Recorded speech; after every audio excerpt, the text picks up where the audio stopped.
The Mountain Refuge Chronicles. Hashtag Episode 2. The Silent Hunter and the Crimson Stag. Hashtag Part 1. The Old Tracker. Hello again, dear listeners. Welcome back to the fire. I see you've returned for another tale from the Mountain Refuge. From Rowan's cabin where the lost and weary find their way. Pour yourself something warm, tea, perhaps, or mulled cider if you've got it, and settle in close. Tonight's story is different from the last. A little quieter, maybe, a little sadder in places. But sometimes those are the stories we need most. This is a tale about obsession and letting go. About a man who spent his whole life chasing something he could never catch, until he learned that maybe catching it was never the point at all. It's about the Crimson Stag and the hunter who followed it for 40 years, and the night everything changed. So breathe deep, let the world grow soft around the edges. And let's begin. The old man appeared at Rowan's door on an evening when autumn was just beginning to remember it would soon be winter. The sun was setting early, painting the sky in shades of orange and purple that seemed almost too vibrant to be real, and the air had that peculiar clarity that comes just before the season turns. Rowan had been splitting wood, a meditative task, the kind of work that let the mind wander while the body stayed busy, when they heard footsteps on the path. Not the stumbling, desperate footsteps of someone lost or injured, but steady, measured steps. The walk of someone who knew exactly where they were going. They set down the axe and waited. The man who emerged from the tree line was old. Not elderly in the sense of frail or failing, but old in the way of leather that's been worn smooth, of iron that's been tested by time and come through stronger for it. He might have been 60 or 70 or even 80. It was hard to tell with people who'd spent their lives outdoors. His face was deeply lined, tanned to the color of oak bark, and his eyes were a pale gray that seemed to look right through things. He carried a bow old and beautiful, its wood dark with age and oil. A quiver hung at his hip, and a hunting knife rode at his belt. Everything about him spoke of a lifetime in the wild. "Rowan," he said, his voice rough from disuse. Not a question, a statement. "Gareth." Rowan nodded, unsurprised. "It's been a long time, 20 years, give or take." The old hunter, Gareth, approached slowly, his eyes taking in the cabin, the woodpile, Rowan themselves. "You look the same. That magic of yours.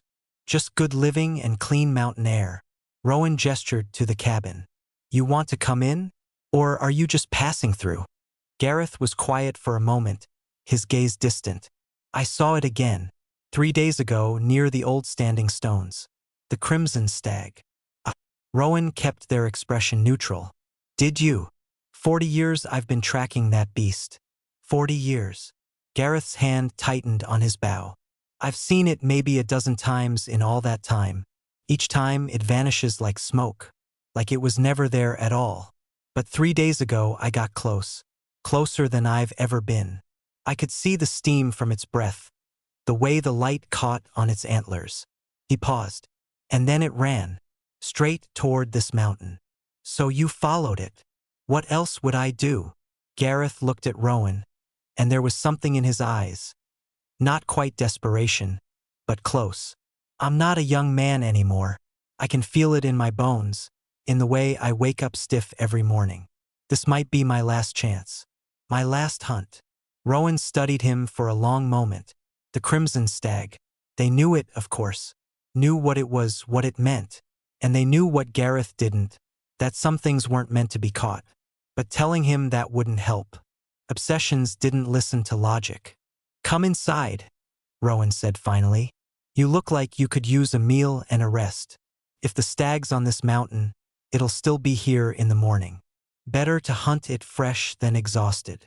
Gareth hesitated, clearly wanting to argue, to keep moving. But even obsession had to bow to practical necessity eventually. He nodded curtly and followed Rowan inside.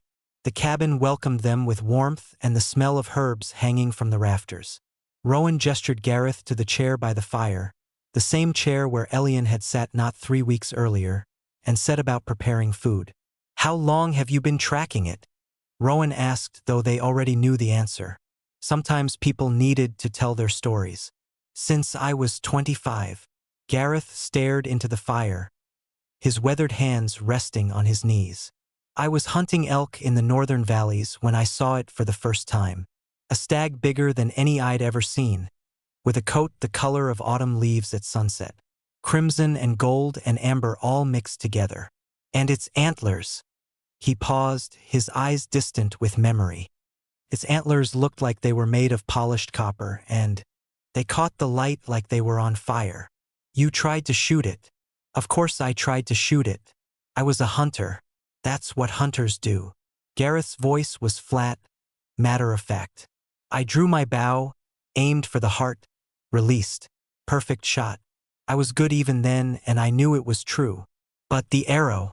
He shook his head slowly. The arrow passed right through it, like it was shooting at mist. Rowan said nothing, just kept working, chopping vegetables for a stew.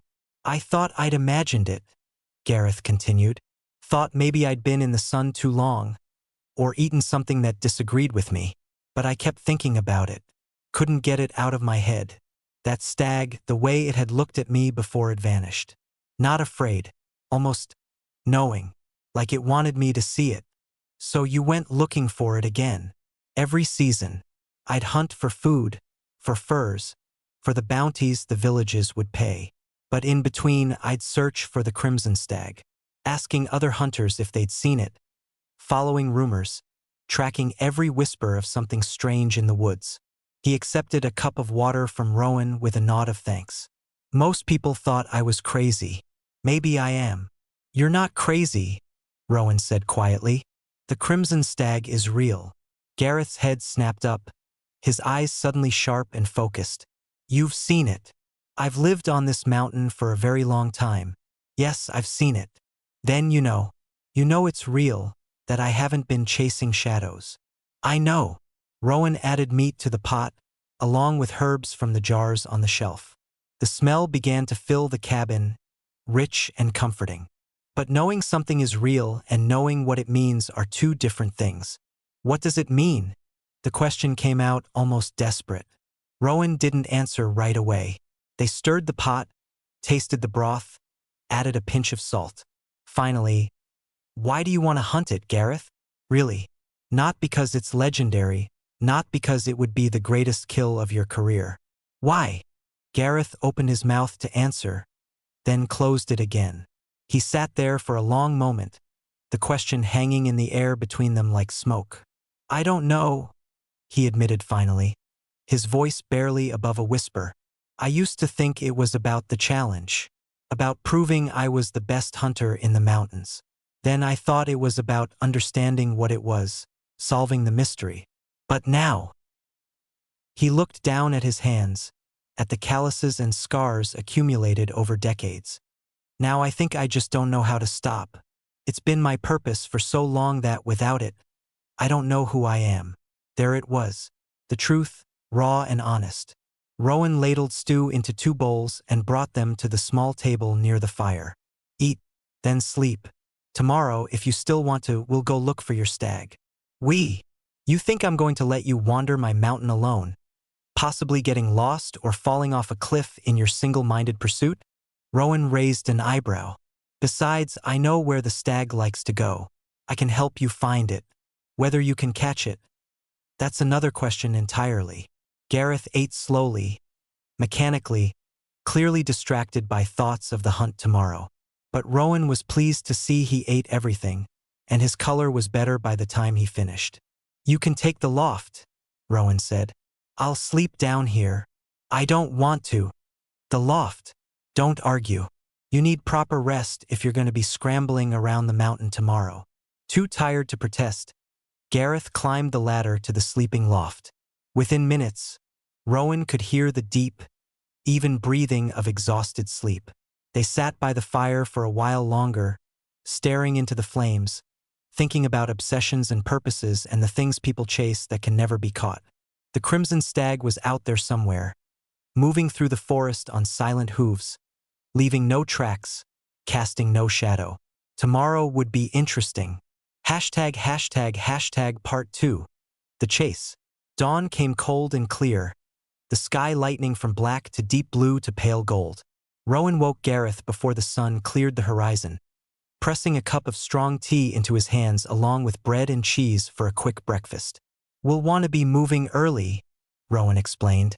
"The stag is most active at dawn and dusk. If we're going to find it, best to start now." Gareth needed no encouragement. He ate quickly, checked his bow and arrows with the automatic movements of long practice, and was ready to go before Rowan had finished their own tea. They set out into the pre-dawn forest, their breath fogging in the cold air. Rowan led the way, moving with the easy confidence of someone who knew every tree and stone, while Gareth followed, his hunter's eyes constantly scanning the shadows. "There are rules," Rowan said as they walked. "If you want to find the stag, you need to follow them." "What kind of rules?" "Forest rules. Magic rules. The kind that matter." Rowan ducked under a low branch. "First, no talking once we get close. Sound carries in ways you don't expect, and the stag hears everything. Second, whatever you see, whatever happens, stay calm. Don't panic. The forest will test you. Third," they paused, turning to look at Gareth. "If you get a shot, and that's a big if, you have to decide in that moment whether you really want to take it. Because once you release that arrow, there's no calling it back." Gareth nodded slowly. "I understand." "Do you? Really?" Rowan's gaze was penetrating. "You've been chasing this animal for 40 years. In that moment, when it's finally in front of you, when everything you've worked for comes down to one choice, can you really say you know what you'll do?" "I'll take the shot," Gareth said. But there was something in his voice, a tiny hesitation, that suggested even he wasn't entirely sure. They walked in silence after that, climbing higher into the mountains. The forest here was old, the trees massive and spaced far enough apart that travel was relatively easy if you knew where you were going. Shafts of golden sunlight began to break through the canopy as the sun rose, illuminating patches of moss and mushrooms growing on fallen logs. Rowan led them to a small clearing where a pool of water sat perfectly still, reflecting the sky like a mirror. Around it, the ground was soft with moss, and strange flowers grew that Gareth didn't recognize. Pale blue petals that seemed to glow faintly even in the daylight. "Here," Rowan whispered. "The stag comes here to drink. We wait." They settled into position behind a fallen log, concealed by ferns and low shrubs. Gareth knocked an arrow, his movements smooth and practiced, and waited. Rowan simply sat, perfectly still, barely seeming to breathe. Time became strange in the waiting. Minutes stretched like hours, or maybe hours compressed into minutes. Gareth couldn't tell. The forest was alive with small sounds. Birds calling, insects humming, the distant chatter of a squirrel. But underneath it all was a deeper silence, a stillness that seemed to be waiting for something. And then, like a dream stepping into waking, the crimson stag was there. Gareth's breath caught in his throat. It was even more magnificent than he remembered. Taller than a horse, its coat the color of autumn fire. Deep crimson fading to gold along its flanks, with dapples of copper and amber that seemed to shift and change in the light. Its antlers were enormous, spreading wide and high, and they did indeed look like polished metal, gleaming in the sun with an inner light that was impossible but undeniable. The stag approached the pool slowly, its movements fluid and graceful. Steam rose from its nostrils with each breath. It lowered its head to drink, and the water where it touched rippled outward in perfect circles. Gareth's hands were shaking. 40 years. 40 years of searching, and here it was, not 30 yards away. An easy shot, an impossible shot. The shot he'd dreamed of his entire adult life. He drew the bow slowly, feeling the familiar tension, the creak of wood and gut string. The arrow's point lined up with the stag's chest, right where the heart would be. His breathing slowed, steadied. Everything he'd ever learned, every skill he'd honed, every hour of practice. It all came down to this moment. The stag raised its head, looked directly at him. Its eyes were gold. Not brown or black like a normal deer's eyes, but genuine metallic gold, and they held an intelligence that was startling in its clarity. It looked at Gareth, and Gareth felt like every moment of his life was being weighed, measured, understood. The stag didn't run, didn't even tense. It just stood there watching him, waiting. Shoot, part of Gareth's mind screamed. Asterisk, shoot now. This is what you've wanted. Asterisk. But his fingers wouldn't release. He stood there, bow drawn, arrow knocked, every muscle locked in place. The stag continued to watch him, patient and knowing. And in its eyes, Gareth saw something that made his chest tighten. He saw himself, not as he was now, old and worn, but as he'd been at 25. Young, strong, confident, full of ambition and fire. He saw every hunt he'd been on, every animal he'd taken, every trophy he'd claimed. He saw the life he'd lived, measured in kills and accomplishments and victories. And he saw what he'd given up. The family he'd never started because he was always gone, always searching. The friendships that had withered because he couldn't talk about anything but the stag. The simple pleasures he'd ignored. Warm meals by the fire, lazy afternoons, the satisfaction of a garden grown or a house built, because they didn't matter compared to the hunt. 40 years. 40 years chasing something that had cost him everything else. The stag took a step toward him. Then another. It moved with no fear, no hesitation, until it stood less than 10 feet away. So close Gareth could see the individual hairs of its coat, could smell the scent of wild places and ancient forest. Close enough that missing would be impossible. The stag lowered its head, presenting its neck, its heart, every vital target a hunter could want. It was offering itself. And Gareth realized with sudden, crushing clarity that he didn't want to take the shot. Not because he couldn't, not because he'd miss or fail, but because ending this hunt would mean ending the only thing that had given his life meaning for 4 decades. And if he did that, if he actually killed this impossible, beautiful creature, what would he have left? An old man with a story no one would believe and nothing to show for a lifetime of obsession. His hands began to shake harder. The bow trembled. The arrow's point wavered. "I can't," he whispered, his voice breaking. "I can't do it." The stag regarded him for a moment longer. Then, impossibly, it seemed to nod. It turned and walked, not ran, but walked, back toward the tree line. At the edge of the clearing, it paused and looked back one more time. Then it was gone, melting into the shadows like it had never existed at all. Gareth lowered his bow slowly. His arms felt like lead. His whole body was shaking now, and he realized there were tears on his face.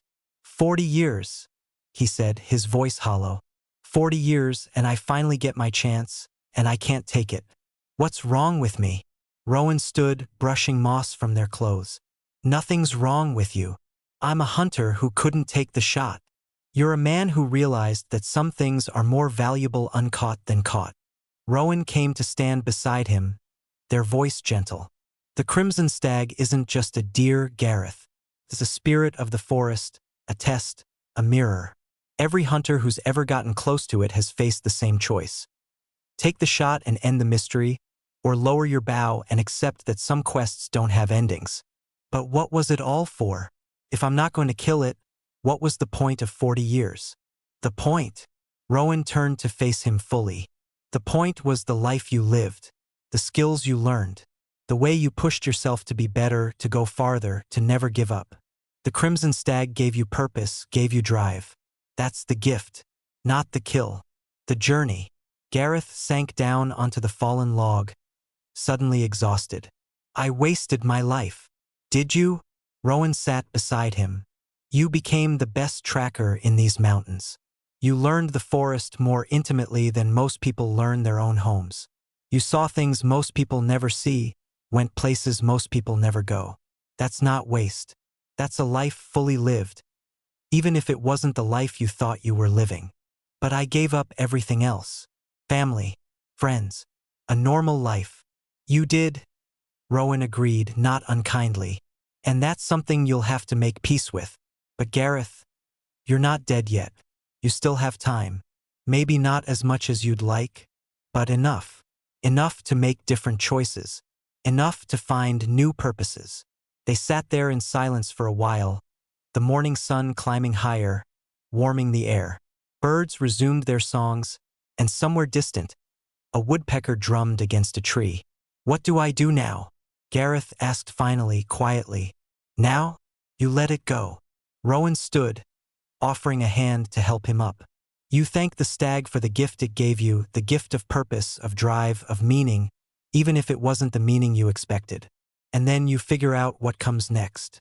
"I don't know what comes next. No one ever does. That's what makes it interesting." Rowan started walking back toward the cabin. "Come on. I'll make us a proper breakfast, and we'll talk about what a hunter does when the hunt is over." Gareth took one last look at the clearing, at the place where the crimson stag had stood, where he'd faced the biggest decision of his life and chosen mercy over triumph. Then he followed Rowan into the trees. ##### Part 3. The Mirror Pool. They walked in silence back to the cabin, but it was a different kind of silence than before. Not the tense, anticipatory quiet of the hunt, but something more contemplative, peaceful almost. Halfway back, Rowan took a detour, leading Gareth off the main path to a place he didn't recognize. The trees here grew even larger, their trunks so wide 3 men couldn't have linked arms around them. And between the trees, perfectly circular and impossibly still, was a pool of water that reflected the sky with such clarity it was hard to tell where reality ended and reflection began. "The mirror pool," Rowan said quietly. "It has properties, special ones. More magic. Everything in this forest has magic if you know how to look for it. But yes, this place especially." Rowan knelt by the water's edge. "Look into it. Really look. Tell me what you see." Gareth approached cautiously and knelt beside Rowan. At first, he saw only what he expected. His own reflection staring back at him. An old man, with gray hair and a lined face, wearing hunter's leather gone soft with age. But as he watched, the reflection began to change. The lines on his face smoothed, his hair darkened, his shoulders broadened with young muscle. He was looking at himself at 25, the age he'd been when he first saw the crimson stag. "What is this?" he breathed.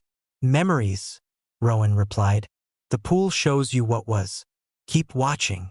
The image in the water shifted like pages turning in a book. Gareth saw himself at different ages, different stages of his life. There he was at 30, bringing down a massive elk with a perfect shot, the pride on his face obvious even in reflection. There at 40, teaching a young hunter the proper way to track deer through snow. At 50, weathered and lean, standing on a mountain peak at sunset, looking out over an endless vista of forest and valley. He saw the good moments, the times when the hunt had been pure, when it had been about skill and respect and the ancient covenant between human and animal. He saw himself helping injured travelers, sharing his knowledge with anyone who asked, living by a code of honor that had guided him through decades. But then the images turned darker. He saw himself at a wedding, his sisters, arriving late and leaving early because there were rumors of the crimson stag in the northern valleys. He saw the hurt on her face as he made his excuses. He saw a woman, pretty and kind, who'd once looked at him with interest, who'd once offered the possibility of a different life. He saw himself turning away because the hunt was calling. He saw his mother's funeral, saw himself standing at the grave, but his eyes were distant, already thinking about the next search, the next season, the next chance. He saw all the moments he'd missed, all the connections he'd failed to make, all the love he'd walked away from because nothing mattered except the stag. "Stop," he said, his voice rough. "Please stop." The water stilled immediately, returning to a simple reflection of the sky. Gareth sat back, feeling like he'd been gutted. "Why did you show me that?" "I didn't show you anything. The pool shows you what you need to see."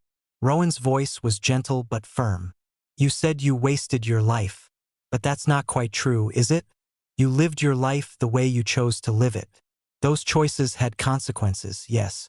You lost things, but you also gained things. The question isn't whether you wasted your life. The question is, now that you've seen both sides, what will you do with whatever time you have left?" Gareth stared at the pool, his mind churning. He felt raw, exposed, like every defense he'd built over 40 years had been stripped away in moments. "I don't know how to be anything but a hunter," he said finally. Then be a hunter, Rowan replied. But be a different kind. Hunt for food, for sustenance, for the balance of the forest. Hunt to teach others, to pass on your knowledge. Hunt for the joy of it, for the skill and the challenge, not for the obsession. They stood, brushing dirt from their knees. The crimson stag gave you your life's purpose. Now it's given you your life back. What you do with it is up to you. They returned to the cabin, and true to their word, Rowan made a proper breakfast. Eggs and bacon, fresh bread with butter and honey, tea that tasted like mountain flowers. They ate slowly, and as they did, Gareth found himself talking. He talked about his childhood, about learning to hunt from his father, about the first deer he'd ever taken and the mixture of pride and sadness he'd felt, about the beauty of the mountains in all seasons, the way snow could transform familiar landscapes into alien wonderlands, the way autumn painted the valleys in fire colors. He talked about hunts gone right and hunts gone wrong, about the time he'd tracked a wounded bear for 3 days to put it out of its misery, about the time he'd found a lost child in the woods and carried her home to her grateful parents. He talked about loneliness, about nights spent in cold camps, staring at stars, wondering what his life might have been if he'd made different choices. And Rowan listened, really listened, not just waiting for their turn to speak, but absorbing every word, every story, every confession. You've lived a full life, Rowan said when Gareth finally wound down. Not a perfect one, but whose is? You've made mistakes, yes, but you've also done good.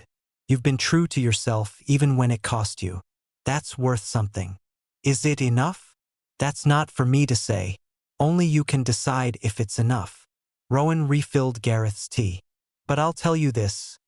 I've lived on this mountain for a very long time. I've seen hundreds of people pass through, all with their own obsessions, their own quests, their own purposes. Most of them never find what they're looking for. But the ones who end up happy, they're the ones who learn to let go, to accept that. Some mysteries don't need solving, some quests don't need completing, and some hunts are better left unfinished. Gareth cupped his hands around the warm mug, staring into the amber liquid. The stag knew, didn't it? It knew I wouldn't take the shot. The stag knows everything about the hunters who pursue it. That's its nature. It's a test, Gareth. Always has been. Not a test of your skill with a bow, but a test of your wisdom. Your ability to recognize when it's time to stop. And I passed. Rowan smiled. You're here, drinking tea in my cabin, instead of lost in the forest still chasing shadows. I'd say you passed. They spent the day at the cabin. Gareth helped Rowan with various tasks. Splitting wood, repairing a section of the barn roof, organizing the vast collection of herbs and dried plants that hung from every available beam. It was simple work, physical work, and Gareth found it surprisingly satisfying. As the sun began to set, painting the sky in those same impossible colors as the night before, they sat outside on a bench Rowan had built, watching the light fade from the world. I think I'll go back to my village, Gareth said quietly. My sister's still alive. I could visit her, maybe stay for a while, get to know my nieces and nephews. I've got 3, apparently. Never even met them. That sounds like a good plan. And I'll still hunt, but just for food, just for what's needed. No more chasing legends. Also a good plan. Gareth turned to look at Rowan. Will I see the stag again? Do you want to? He thought about it, really thought about it. No, he said finally, and was surprised to find he meant it. No, I think once was enough. It gave me what I needed. I don't need to see it again. Then you probably won't. Rowan stood, stretching. You're welcome to stay another night if you'd like. Or if you're eager to get started on your new purpose, I can point you toward the path down the mountain. You'd reach your village by tomorrow afternoon. Gareth stood as well. I think I'd like to go, while my resolve is strong. Understandable. Rowan disappeared into the cabin and returned with a small pack. Food for the journey. And this. They held out something wrapped in cloth. Gareth unwrapped it carefully. Inside was a carving, exquisitely detailed. The crimson stag, captured in mid-stride, its antlers raised, its bearing proud and wild. "I made it years ago," Rowan explained. "I've been waiting for the right person to give it to, someone who'd understand what it represents. I can't. You can and will. Consider it a reminder, not of the hunt that consumed you, but of the wisdom you found at the end of it." Rowan gripped his shoulder briefly. "Go. Live well. And if you ever need the mountain again, you know where to find it." Gareth carefully tucked the carving into his pack. He wanted to say something profound, something worthy of the experience he'd had. But in the end, all he managed was, "Thank you. You're welcome, Gareth. Safe travels." The old hunter, though perhaps he wasn't just a hunter anymore, shouldered his pack and bow and started down the mountain path. He didn't look back, not because he didn't want to, but because he didn't need to. The mountain would be there if he needed it. As for the crimson stag, well, it was out there somewhere, moving through the forest on silent hooves, waiting for the next hunter who would learn that some things are more valuable uncaught than caught. And that night, in a village 3 valleys over, an old woman opened her door to find her brother standing on her doorstep, tears in his eyes and a lifetime of apologies on his lips. She pulled him inside without hesitation, because that's what family does. And high on the mountain, in a cabin at the edge of the world, Rowan sat by the fire and smiled. And that, dear listeners, is where we'll rest for tonight. The tale of the silent hunter and the crimson stag, of obsession and release, of finding wisdom in letting go. Sleep well. Dream of forests and freedom. And remember, the greatest victories sometimes look like surrender. Until next time, good night.